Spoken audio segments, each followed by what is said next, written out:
Bonjour à tous, ravi de vous retrouver pour ce Morning Echo du jeudi 11 avril 2019. Alors deux photos du jour, bien entendu, ce fameux trou noir, la première photo a été identifiée. Certains scientifiques ont parlé donc des portes de l'enfer, du point de non-retour ou de la fin de l'espace et du temps. Alors est-ce que c'est relié avec la deuxième photo, Theresa May donc qui a débattu hier soir jusque tard dans la nuit finalement? Eh bien les Européens vont donner un délai au Brexit jusqu'au 31 octobre. C'est le nouveau délai donc à la mode. On va voir si la première ministre britannique va pouvoir vendre ce nouveau délai au Parlement dans les prochains jours. En tous les cas, voilà, ça a été des négociations assez ardues. Ça n'a pas eu vraiment d'effet ni sur le sterling, ni sur les marchés actions britanniques. On verra si bien ce nouveau délai au 31 octobre permet finalement au Royaume-Uni de sortir efficacement de l'Union européenne. Mais les négociateurs ont déjà dit qu'un nouveau délai pourrait être à l'ordre du jour. Dallas continue pour ce dossier. Dans un contexte, vous voyez, où les marchés actions ont plutôt légèrement progressé aux États-Unis et en Europe. Alors, vous voyez que si on regarde de manière globale, eh bien, on est quand même au plus haut depuis 6 mois. Une pause pourrait être attendue, ou alors le marché pourrait continuer à progresser si les résultats des entreprises qui commencent à être publiés, eh bien, sont au rendez-vous, sont meilleurs que prévu.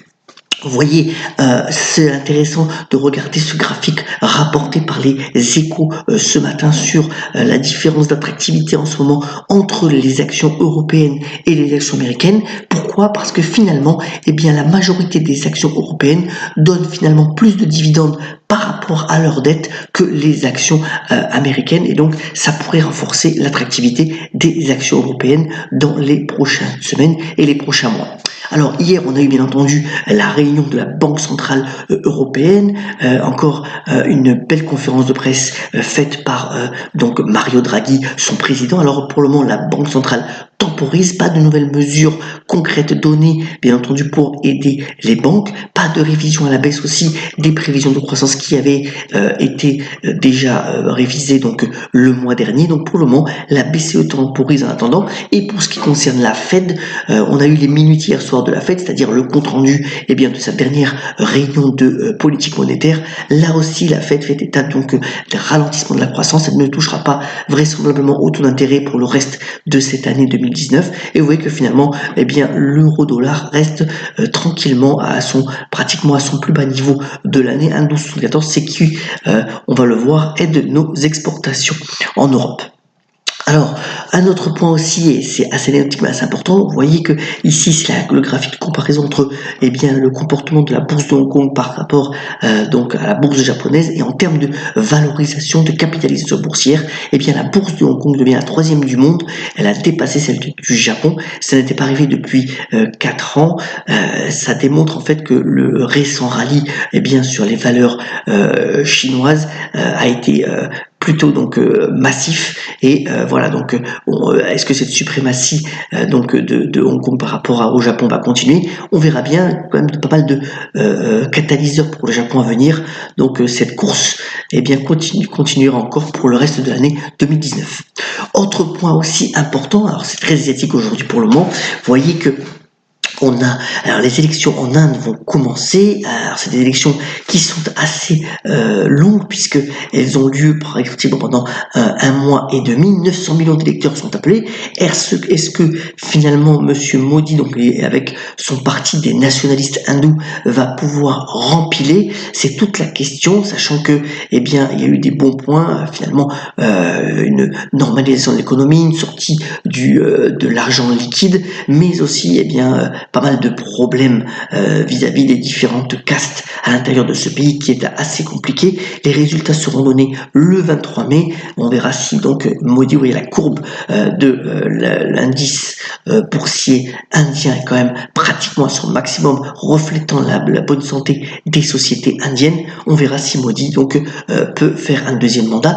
À noter aussi qu'il y aura des élections en Australie qui ont été convoquées pour le 18 mai. Venons-en au bref. Alors, il faut véritablement saluer hier soir après la clôture, eh bien, le chiffre d'affaires d'LVMH, donc le numéro 1 mondial du luxe qui pèse tout de même 166 milliards d'euros, donc à la bourse de Paris, a publié un chiffre d'affaires au-delà des prévisions avec encore, eh bien, la division mode qui accélère et surtout le consommateur chinois, malgré le ralentissement de la croissance, qui continue à consommer du luxe de manière assez significative et donc encore des bons résultats de l'image dont le chiffre d'affaires devrait être salué ce matin à l'ouverture de la bourse. Autre point aussi, eh bien, c'est TF1 qui veut véritablement reprendre la main sur le sport et sur les événementiels. Alors, la filiale du groupe Bouygues a annoncé qu'elle allait diffuser donc l'intégralité des matchs de la Coupe du Monde de rugby, donc au Japon, qui se tient donc à la fin de l'été cet automne. TF1 va diffuser aussi pas mal de matchs de la Coupe du Monde de football féminine. Le Super Bowl aussi est prévu dans ce programme. Donc voilà, c'est véritablement faire l'événement autour finalement de retransmissions sportives qui coûteraient moins cher et qui draineraient une belle audience. Donc vous voyez que la bourse a plutôt salué ces mouvements puisque l'action TF1 a repris 3,70. Elle bénéficie, tout comme Bouygues, d'un dividende assez attractif de l'ordre de 4,6%. Donc TF1 toujours à regarder éventuellement. Alors on aura les résultats avant l'ouverture de Sodexo. Alors vous savez que Sodexo c'est un groupe multiservice aujourd'hui bien entendu centré sur la restauration. Alors c'est un des fleurons de notre industrie sur les services. Alors ça pèse 15 milliards d'euros. On verra s'il est surtout ce qui est analysé sur Sodexo, c'est la partie américaine. Ils sont très présents aux États-Unis, voir si les résultats sont conformes aux prévisions.